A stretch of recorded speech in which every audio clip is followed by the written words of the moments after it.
Guys, make sure you stay until the end. We'll talk about common mistakes people make, and they may end up spending thousands of dollars on repairs, diagnostics, parts that they may not actually even need. We'll talk about that in this video today.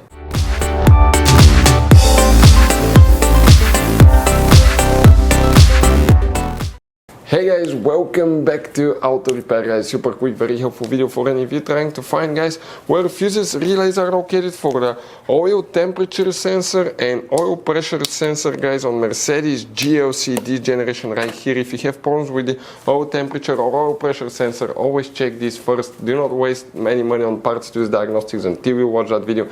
It could be simple fix, and after that, if you guys need to buy replacement parts and tools, we will guys share the information in the description of the video below. Check it out. You can see where we get most of our tools and supplies from as well. Let's start on it now. Even before we start guys, let us share something with you. Okay, 9 out of 10 people do not know there will be hidden fuse boxes in that Mercedes. How many? Up to 6-7 different fuse boxes guys. Now, that's why we made a special video on our YouTube channel that's called Mercedes GLC fuse box location and diagram. Check it out.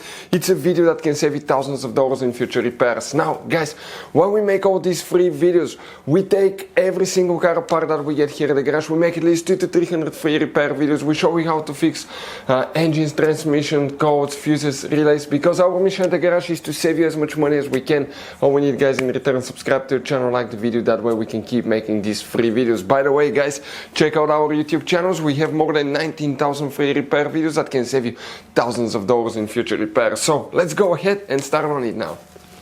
So guys, for the oil pressure sensor or oil temperature sensor, before we start, if you want to see how to test oil temperature sensor, oil pressure sensor, we'll have the videos on the channel. But things to consider: check fuses, check the wiring harness. It could be loose wiring harness or contaminated connector. If you have oil leak, leaking valve covers, gaskets, any gaskets that can cause actually oil to drip in the connector, that can cause it not to work too. We've seen that happen. Or if you power washed your engine, that can cause it too sometimes. Now, fuses, relays, we'll be working multiple fuse boxes. We need to check multiple fuses. Make sure you stay until the end, that way you don't miss very important information. But what we guys need to do here, we need to open the front right passenger door in the passenger side footwell compartment. Here on the side of the APO we have a cover. Open it and you're going to find a fuse box with a layout like this one here. Guys, before we continue, let's quickly explain why it's always a good idea to test fuses and relays. So guys, let us tell you something really quick guys. People make one common mistake. They never test fuses, relays. They look at them and they assume they're good. At that point, they think they have a good fuse or relay and they start replacing modules, computers, parts that can cost you thousands of dollars in repairs guys. Always test your fuses. You have no idea how many cars we fixed for customers that said, oh, I checked the fuse, everything's fine, but I still have a problem. Now, some fuses are super hard to see if they're burnt or not. Some of them will be really easily accessible. You can clearly see them, but there will be fuses that are not see-through, fuses that may look like they're not burned, but they're actually burned. And often, guys, you can actually even test these fuses. Okay, let me show you now without even removing them. But it's very important to know how to test different fuses and relays. And if you want to see how to do that guys, we're going to put that link to a video in the description of the video below, how to test fuse, how to test a relay. Always check that. I want to emphasize that enough because it could be a really simple fix. And here guys, what we need to check, multiple fuses. Today will need to be checked. In that fuse box specifically only one, and that's fuse 315 right here that we will need to check. Now we need to open the hood. Here we'll be working under the hood in 2 different fuse boxes. The first one facing the engine, it's on the right side. This is the driver's side. Remove that cover and underneath you'll find a fuse box with a layout like this one here. We need to check specifically here fuse 122, fuse 126, relay G. And here guys, under that cover you have 2 relays, J and O. Relay J is right here, integrated relay, that you need to check as well. Next, under the hood again, but this time facing the engine on the left side, passenger side, this is the positive jump starter terminal here.